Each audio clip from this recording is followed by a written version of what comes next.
Gostaria de me apresentar, meu nome é Fernanda, eu sou gerente de relacionamento médico-científico da UCB Biofarma e hoje é com grande prazer que dou início ao treinamento de Cínzia na indicação de doença de Crohn. Gostaria de dar as boas-vindas a vocês para essa nova indicação e gostaria de dizer que hoje é um grande dia, hoje é o Happy Day, tá? Hoje eu dedico esse dia para vocês e a gente abre a partir de hoje uma série de treinamentos que ganham esse nome, né? Ou Happy de feliz, de dia feliz, e o Happy de representantes que são vocês são todos os nossos Happys. Como vai se dar o nosso programa?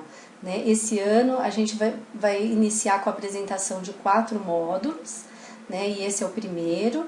E o ano que vem, no mês de fevereiro, a gente inicia os outros 2 últimos módulos e com isso a gente termina o nosso treinamento. Como vai ser a agenda de hoje? Hoje a gente inicia com uma agenda expositiva. Após a aula, a gente tem o esclarecimento de dúvidas. E depois do esclarecimento de dúvidas, a gente tem uma avaliação de conhecimento, que é uma prova de múltipla escolha que a gente vai encaminhar para vocês.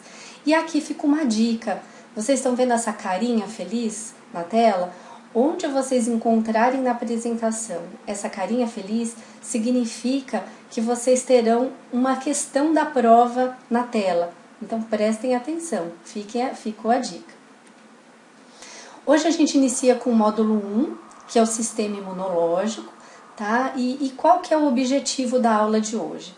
É discorrer sobre a imunidade inata, a imunidade adaptativa, a inflamação, olhando o TNF mais de perto e a resposta imune adversa. Iniciando pelo sistema imunológico, o que vem a ser o sistema imunológico? Tá? É o sistema que protege o nosso corpo contra agentes estranhos, que são patógenos, contra as células transformadas, que são caracterizadas pelas células tumorais, e por moléculas estranhas, que a gente dá como exemplo os venenos. Tá? Um sistema imunológico sadio, ele distingue moléculas, né, que são os antígenos, de próprios e não próprios. E ele elimina os antígenos não próprios através de uma resposta imunológica.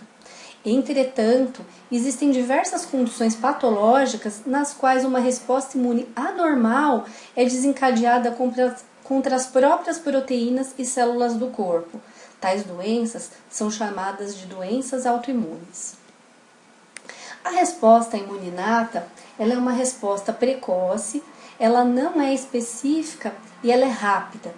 Tá? É a primeira linha de defesa presente no corpo antes da exposição a uma substância estranha. E ela é dividida em 4 barreiras defensivas, tá? Que é a barreira anatômica, fisiológica, celular e a inflamatória, que nós iremos discorrer nos próximos slides. Em relação às barreiras anatômicas e as fisiológicas, eu tenho aqui alguns exemplos para vocês.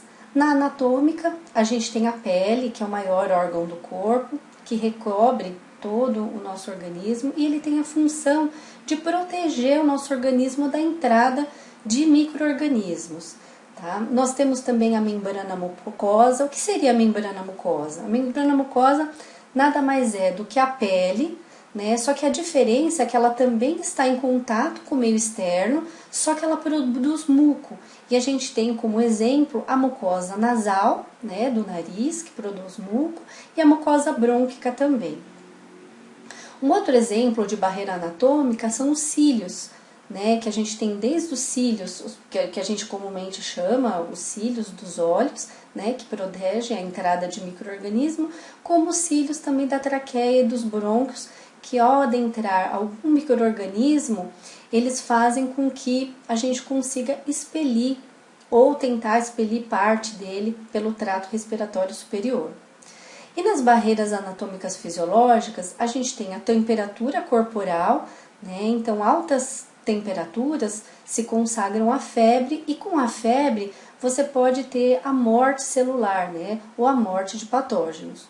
Um outro exemplo é o baixo pH, né? Que a gente tem como exemplificar o suco gástrico, né? Quando a gente se alimenta com algum tipo de alimento que contém algum micro-organismo que possa produzir algum tipo de doença ou algum dano ao nosso organismo, o próprio suco gástrico, durante a digestão, ele pode promover a morte, a lise desse micro-organismo.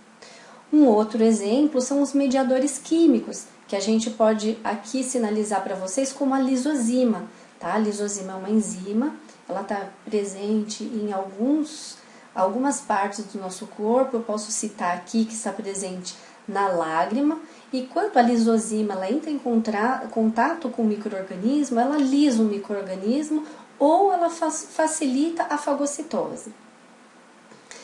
As outras barreiras que a gente também tem da resposta imunológica inata é a celular e inflamatória. A celular ela é representada por dois grupos de células.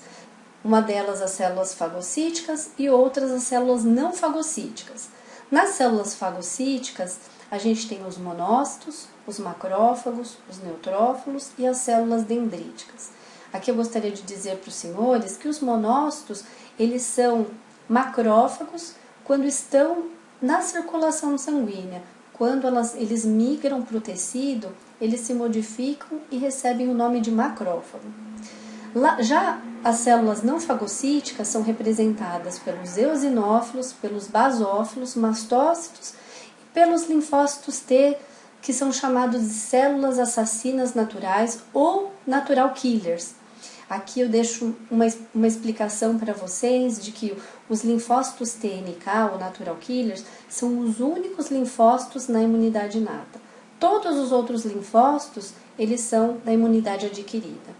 E a gente tem também as barreiras inflamatórias, que elas são representadas pelo sistema complemento e pelas citocinas.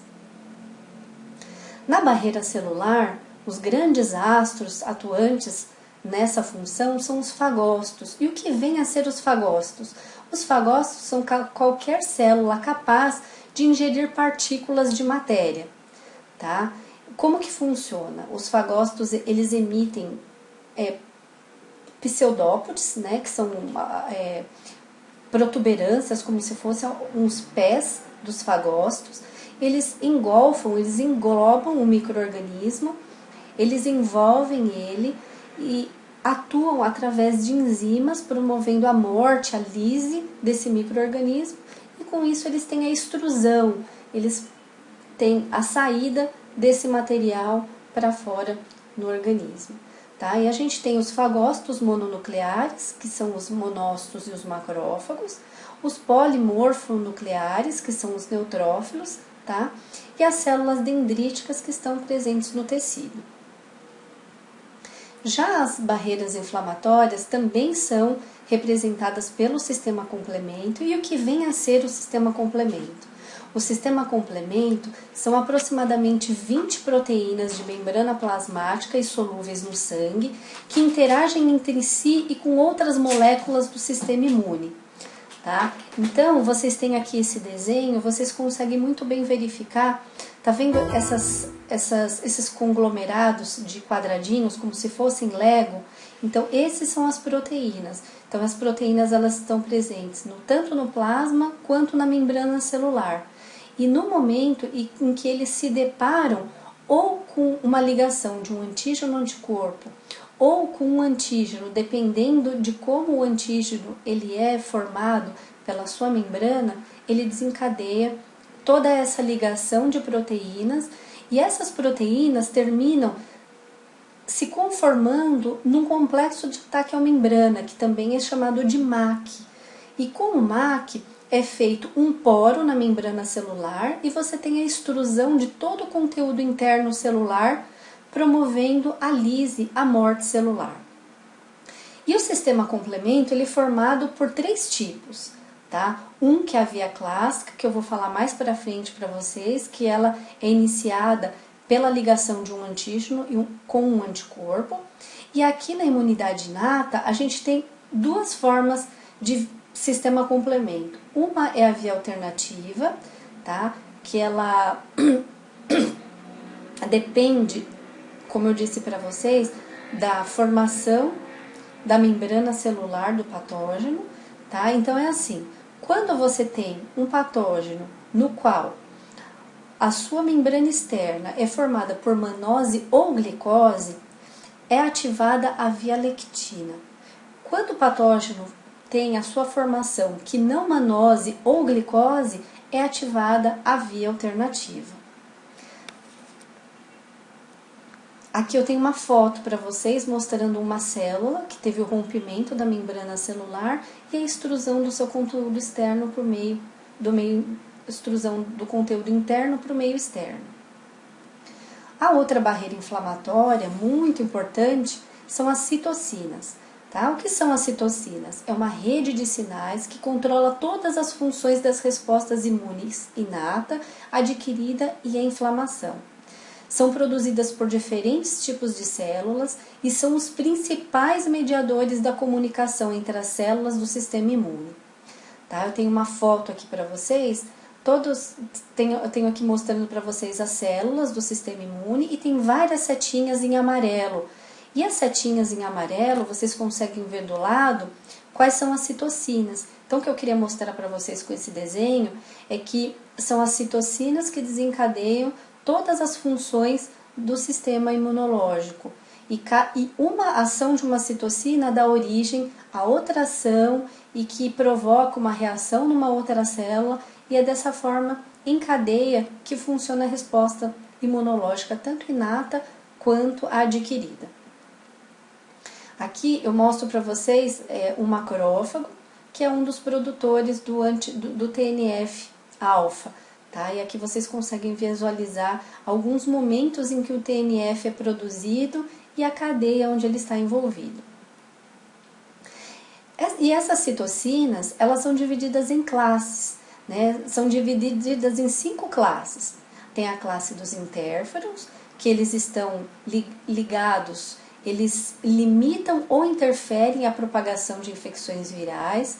Tem as interleucinas, que elas direcionam as células para a divisão e a diferenciação. Vocês vão ver mais para frente a atuação das interleucinas no sistema imune adaptativo.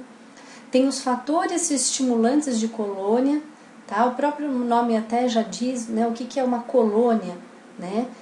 A colônia é um conjunto de seres, e aqui eles estão envolvidos na hematopoiese, que é o processo de formação, desenvolvimento e maturação das células sanguíneas. E a gente também tem o nome tem também as quimiocinas, que elas conduzem à quimiotaxia. Tá? O que vem a ser a quimiotaxia? Até eu destaquei aqui para vocês o nome taxi, né? O taxi a gente entende como deslocamento, e é isso mesmo, é dessa forma que funciona a quimiotaxia no movimento das células, da corrente sanguínea aos tecidos. Elas recrutam os leucócitos ao local da infecção.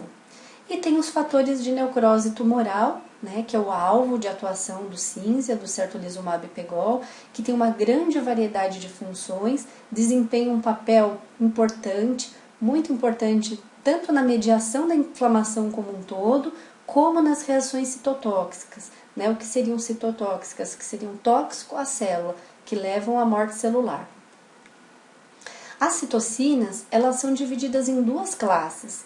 Tem a classe das pró-inflamatórias e das anti-inflamatórias. E elas trabalham em harmonia, né, de modo que as citocinas pró-inflamatórias, elas causam a inflamação, e as anti-inflamatórias têm um efeito reverso. Então, funciona como uma balança, né, onde a gente, nos momentos em que existe a necessidade da inflamação, é causada a inflamação, nos momentos em que ela sanou, que conseguiu combater o micro-organismo que entrou no organismo, você tem a volta do sistema imunológico ao seu normal com as citocinas pró-inflamatórias. Tá? O TNF-alfa é a principal citocina pró-inflamatória e é o alvo de ação terapêutica do Cimzia. Aqui eu só gostaria de ressaltar para vocês que não estão destacadas todas as citocinas, tá? Aqui são os exemplos, existem outras citocinas também envolvidas nas respostas inflamatórias. E falando do objeto de ação terapêutica do Cimzia, né, que é o TNF, o que vem a ser o TNF? O TNF é o fator de necrose tumoral, é o principal mediador da resposta inflamatória, e aqui eu mostro para vocês nesse desenho a estrutura do TNF. Ele é um homotrímero, tá? Por que homo? Homo, porque é uma única molécula, e trímero, porque é dividido em 3 cadeias de proteína, tá? Então, homo de uma molécula única que une 3 cadeias de proteínas. E o TNF ele se apresenta em 2 formas, tem a forma transmembrana e a forma solúvel. O TNF ele é secretado principalmente pelos macrófagos, mas também pode ser produzido por linfócitos, pelos linfócitos TCD4, os natural killers, pelos neutrófilos, eosinófilos e mastócitos, também, só que em menor quantidade. É produzido principalmente pelos macrófagos. Em relação aos receptores do TNF, que é o objeto de ação, é a forma como o TNF atua, ele atua se ligando, tendo interação com os receptores. E a gente tem 2 tipos de receptores. Tem o TNFR1, P55, que se liga às moléculas solúveis, ou seja, que estão navegando no plasma, na corrente sanguínea, e o TNFR2, P75, que é o transmembrana, que se liga ao TNF ligado à membrana das células. E quais são as funções do TNF? O TNF ele modula a hematopoiese, né, que é a formação de células sanguíneas, né, então ele dita quando precisam ser produzidas mais células e quando já tem uma quantidade suficiente, regula a ativação dos macrófagos e neutrófilos, muito utilizados na imunidade inata, ele promove a migração e a adesão dos leucócitos ao tecido durante a inflamação, né, que é uma atuação muito importante, e ele modula o desenvolvimento dos linfócitos. Essa ação já é na imunidade adquirida. E tem também uma ação protrombótica que ajuda na coagulação sanguínea. Além disso, o TNF-alfa tem outras ações biológicas sobre órgãos e tecidos específicos. No hipotálamo, que é uma estrutura no cérebro, ele induz a febre. No fígado, leva à produção de reagentes de fase aguda, como a PCR, que é a proteína C reativa, que é uma proteína que ela é produzida pelo fígado no momento em que você tem inflamação. E isso é um indicativo de uma inflamação de fase aguda. É dessa forma que os médicos conseguem identificar que a gente está num momento de inflamação e que ela é aguda. É possível mensurar o PCR no sangue como um exame. Tá? O TNF-alfa pode causar a caquexia, mas isso quando você tem uma produção prolongada, que pode causar o definhamento de células tanto musculares quanto de gordura.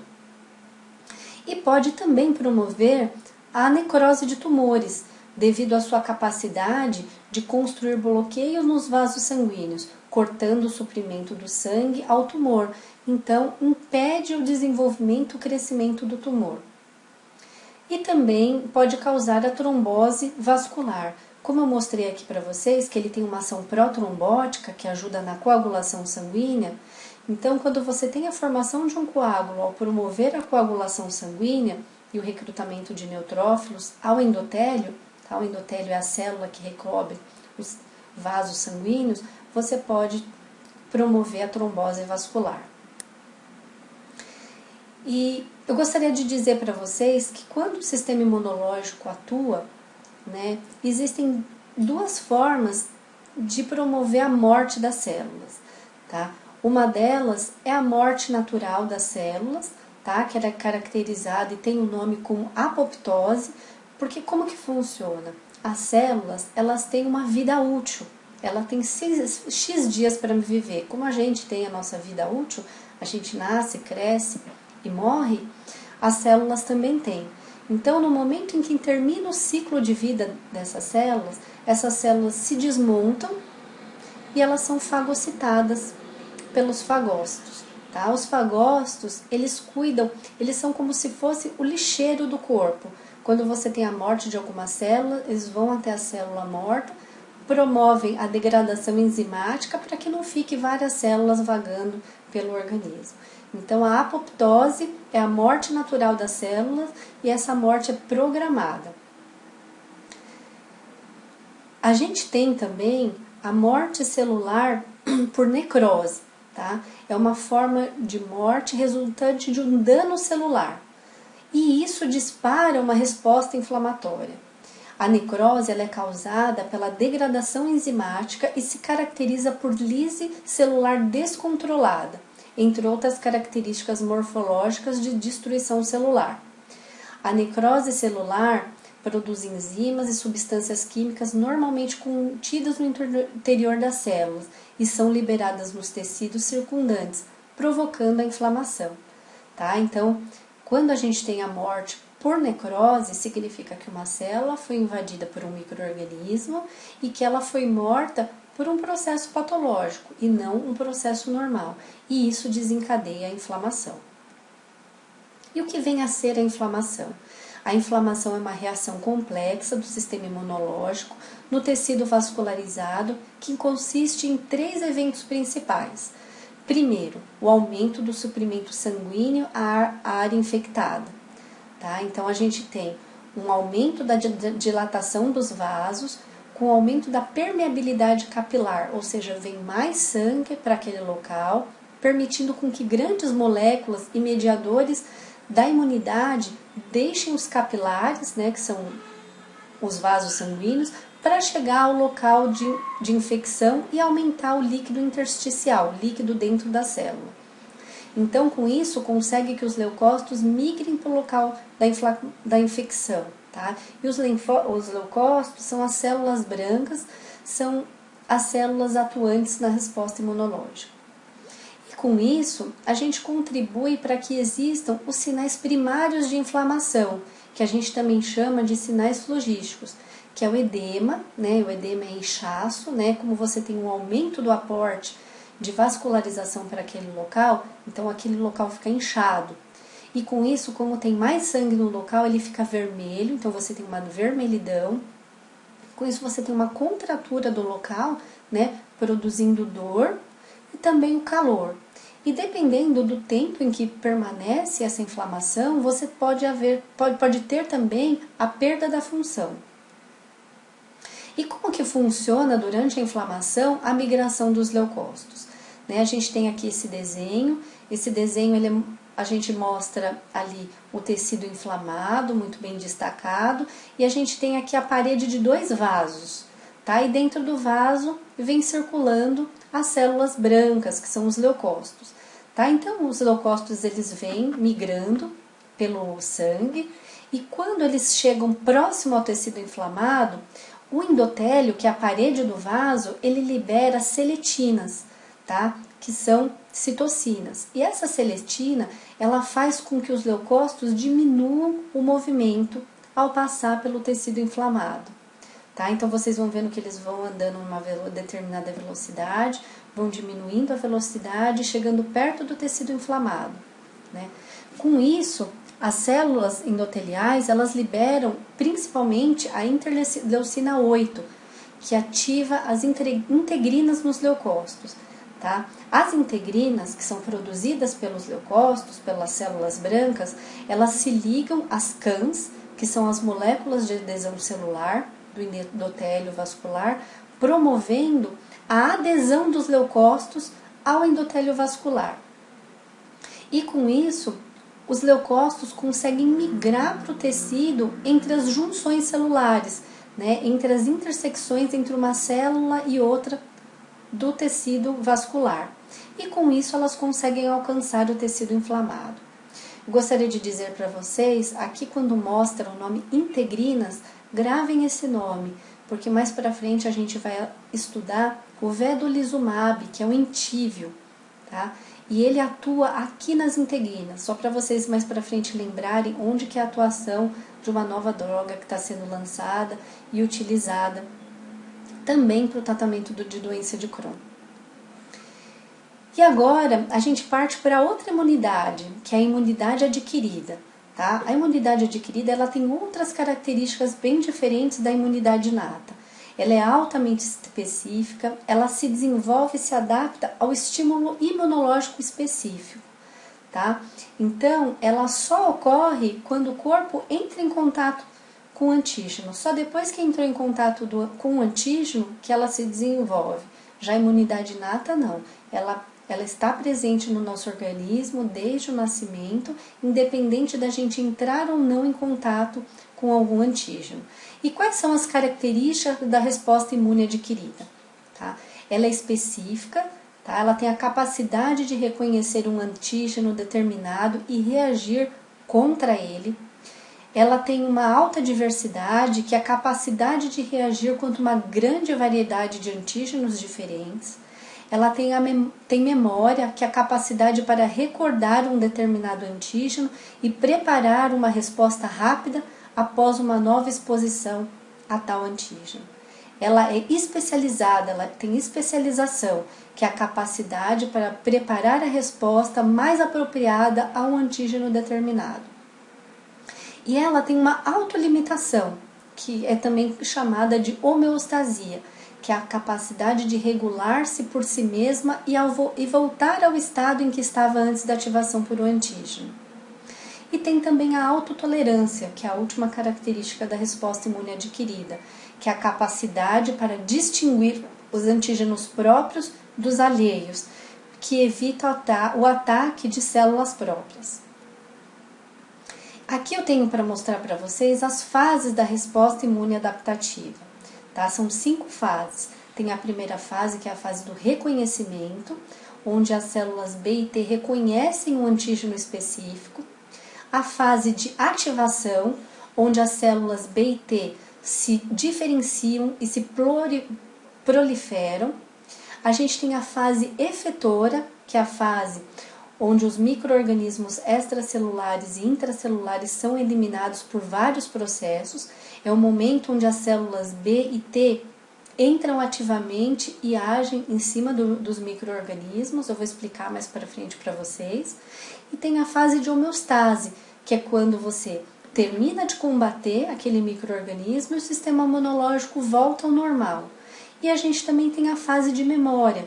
Uma vez que a gente desenvolve o anticorpo contra aquele determinado micro-organismo, fica guardada a memória daquela reação, e quando você entra em contato novamente com o mesmo antígeno, é reativada aquela memória daquele anticorpo e é utilizada a mesma resposta para aquele antígeno. Existem 2 tipos de resposta imune adquirida. Tem a resposta imune adquirida humoral e tem a celular. A humoral, ela é representada pelo linfócito B e ela é mediada por anticorpos. E aqui eu falo para vocês de uma característica. Um plasmócito, que é um linfócito B ativado, capaz de produzir anticorpos, ele pode secretar uma grande quantidade de anticorpos, cerca de 2.000 por segundo. Né? Nossa, eu acho incrível a quantidade de anticorpos que a gente consegue produzir. E a resposta humoral celular, que ela é representada pelos linfócitos T, e os linfócitos T eles estão divididos em 2 tipos, linfócitos T auxiliares e os citotóxicos. E ainda assim tem uma outra divisão dos auxiliares, que eles se dividem em tipo 1 e tipo 2. Como que as células do sangue são produzidas? As células do sangue são produzidas através da medula óssea, tá? A gente tem uma célula tronco autorrenovante e dela se deriva a célula tronco pluripotente. A célula pluripotente, ela dá origem a duas linhagens de células. Uma é a linhagem mieloide e outra é a linhagem linfóide. A linhagem linfóide produz todos os linfócitos, que são um total de 3. E a mieloide, todas as outras as células que não os linfócitos. Os linfócitos, eles são produzidos nos órgãos linfóides primários. E quais são os órgãos linfóides primários? É a medula óssea e o timo, tá? E aqui eu volto um pouquinho o slide para mostrar para vocês. Os linfócitos NK, Natural Killer, eles são produzidos na medula e são maturados também na medula. A mesma coisa acontece com os linfócitos B. Já os linfócitos T, eles são produzidos na medula e eles são maturados no timo. Por isso que eles ganham o nome de linfócito T. T vem de timo. E o linfócito B ganha o nome de B por conta de bone de osso, porque eles são produzidos e maturados no osso.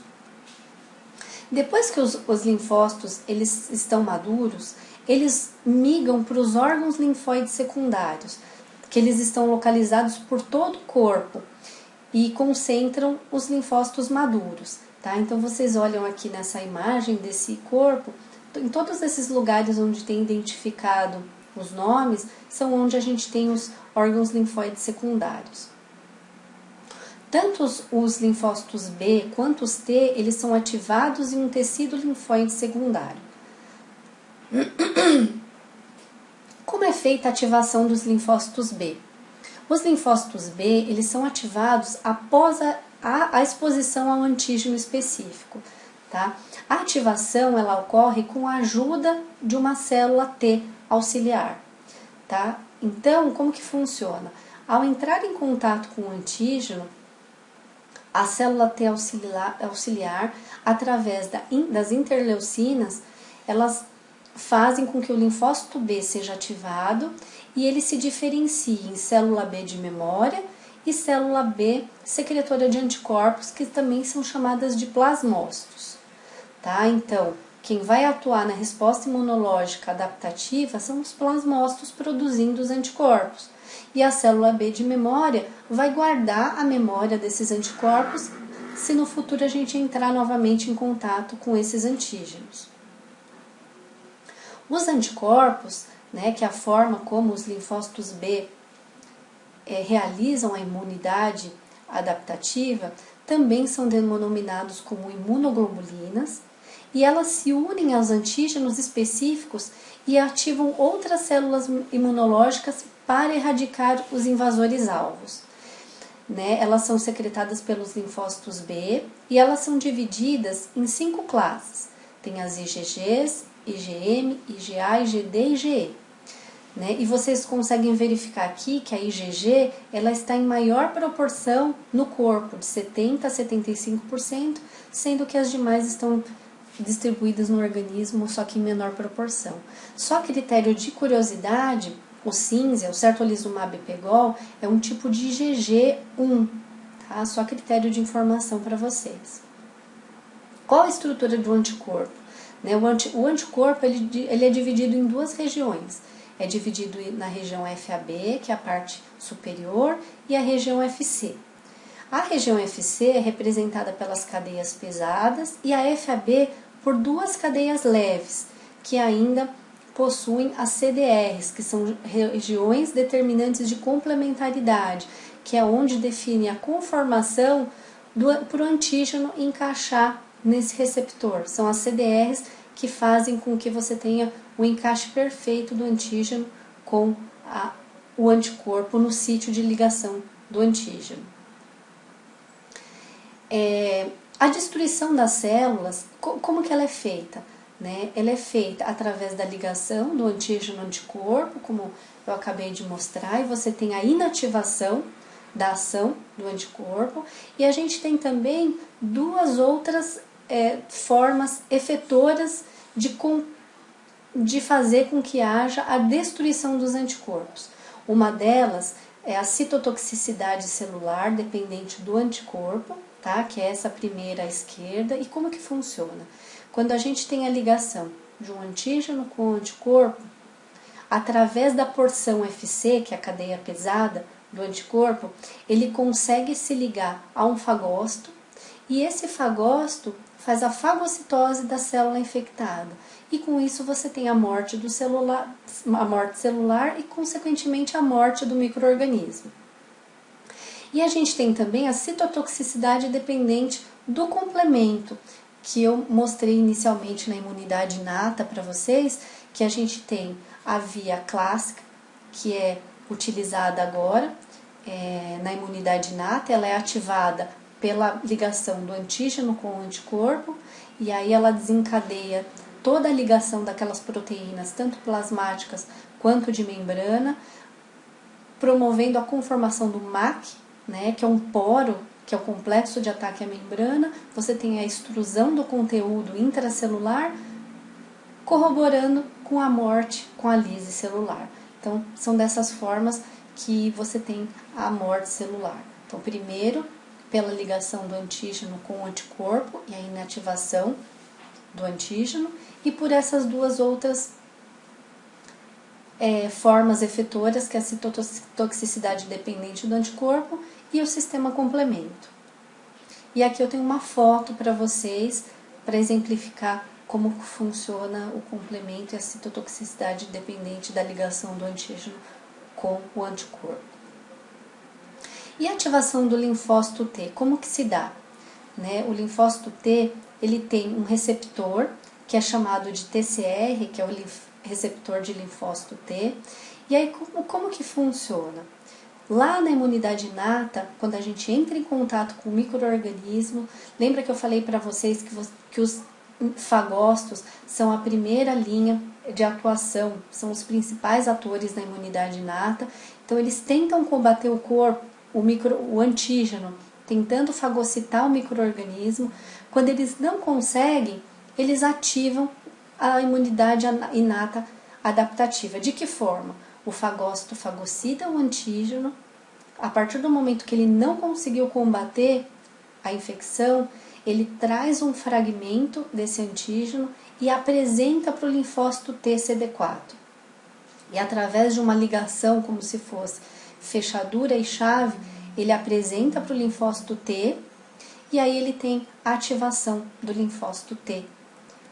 E o linfócito T, através das interleucinas, ele se diferencia em T auxiliar, e o auxiliar se diferencia em T1 e T2, e o linfócito T citotóxico.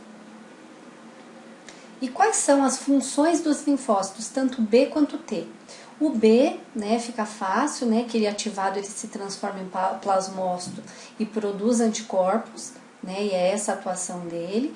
Já os linfócitos T, eles são diferenciados em T citotóxicos e auxiliar.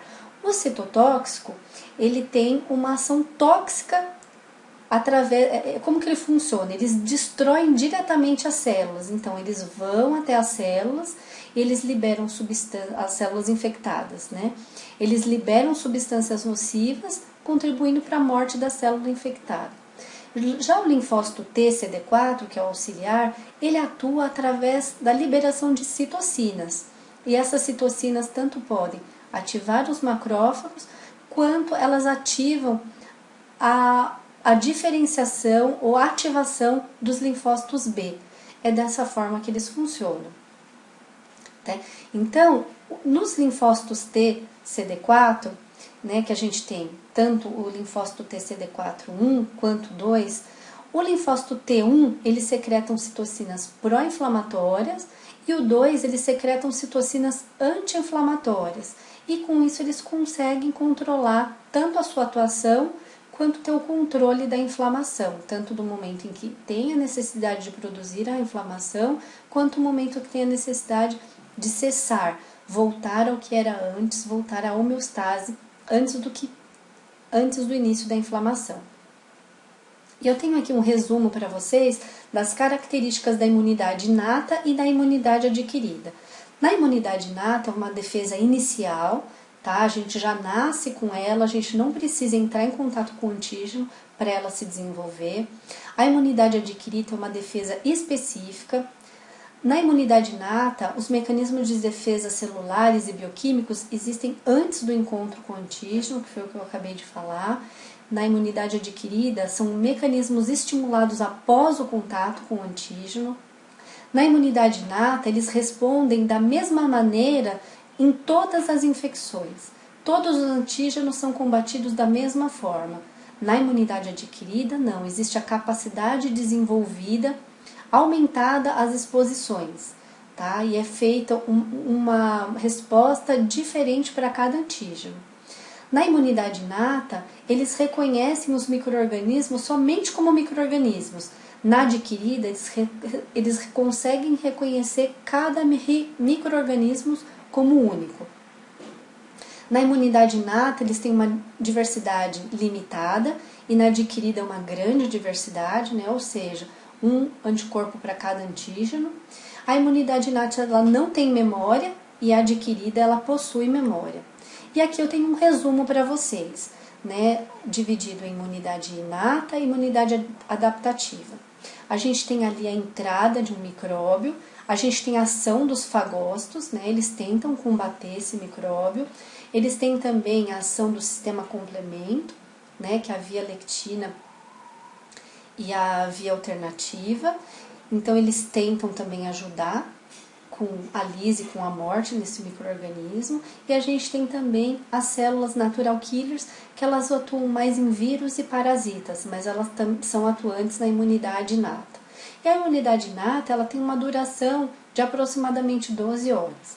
No momento em que a imunidade inata não consegue combater o micro-organismo, então os fagócitos apresentam a célula para o linfócito T, e aqui eles ganham um outro nome, eles ganham o nome de células apresentadoras de antígenos. Então eles apresentam uma partícula do antígeno para o linfócito T, o linfócito T se diferencia em linfócito T auxiliar e citotóxico, sendo que o citotóxico ele vai até a célula e atua liberando substâncias nocivas que combatem e promovem a lise ou a morte celular. E os linfócitos auxiliares, eles produzem citocinas que ativam os linfócitos B, e os linfócitos B se diferenciam em linfócitos B de memória e linfócitos B produtores de anticorpos, que são chamados de plasmócitos, e com isso produzem os anticorpos para combater os antígenos. E o que eu tenho aqui por último para vocês é falar sobre a hipersensibilidade. O que vem a ser a hipersensibilidade? São respostas imunes inadequadas ou excessivas que podem causar dano tecidual ou doenças. Tá? Então, a hipersensibilidade é uma resposta acentuada a patógenos. Ela pode ser desde uma resposta inócua, tá? Que não causa dano ao organismo, por exemplo, uma alergia, quanto pode causar doenças em órgãos específicos ou no sistema como um todo. E a gente também tem a resposta imune a antígenos próprios, que aí ela é caracterizada como autoimunidade. E existem 4 tipos de hipersensibilidade. Tem o tipo 1, 2, 3 e o 4. A tipo 1 é denominada como hipersensibilidade imediata, ela é imediata pela IgE, e ela tem uma atuação sistêmica. Um exemplo dela são as respostas alérgicas, asma e dermatite atópica. A tipo 2 é uma hipersensibilidade mediada por anticorpos. Ela atua através da IgM e da IgG, ela tem uma ação localizada, e um exemplo é a incompatibilidade RH, quando a mãe tem o tipo sanguíneo RH negativo e o bebê é o RH positivo. E a tipo 3, que é a hipersensibilidade mediada por complexos imunes. Sua atuação se dá pela IgM, pela IgG, e ela é principalmente sistêmica. Tá? E um exemplo é o lúpus eritematoso sistêmico. E a tipo 4, que é a hipersensibilidade mediada por células T, que a sua atuação se dá através das células T, tanto auxiliares quanto as citotóxicas. Ela tem uma ação tanto localizada quanto sistêmica, e o exemplo é a própria doença de Crohn, o diabetes tipo 1 e a artrite reumatoide. E tem a autoimunidade, que é uma reação inadequada aos nossos próprios antígenos. Você tem uma ruptura da autotolerância, que é uma característica do sistema imune adaptativo, né? A tolerância de reconhecer os seus próprios antígenos. A tolerância não tem resposta para qualquer antígeno. A autotolerância impede que os linfócitos respondam aos antígenos próprios. Os principais fatores que contribuem para o desenvolvimento de doença autoimune incluem desencadeantes ambientais, tais como infecção bacteriana ou viral, ou fatores genéticos também. Agora eu finalizo a aula, gostaria de agradecer vocês pela atenção e gostaria de deixar um recado para vocês. Ter desafios é o que faz a vida interessante, e superá-los é o que faz a vida ter sentido. e é o que a gente vai encontrar a partir de agora, trabalhando com Certolizumab Pegol, com uma nova indicação. É um novo desafio, mas eu tenho certeza que todos juntos vamos superá-los. E um outro recado que eu digo para vocês, estamos juntos nessa. Anseio muito que a gente trabalhe nessa nova indicação, quero muito trabalhar ao lado de vocês, apoiando, quero que a gente se ajude muito e o que precisarem, contem comigo. Eu deixo aqui aberto a sessão de dúvidas, por favor sintam-se totalmente à vontade, agora é hora da gente fazer trocas, é hora da gente aprender, é hora de não ter vergonha de perguntar, e se caso surjam dúvidas posteriores a este momento, sintam-se à vontade para entrar em contato comigo. Muito obrigada!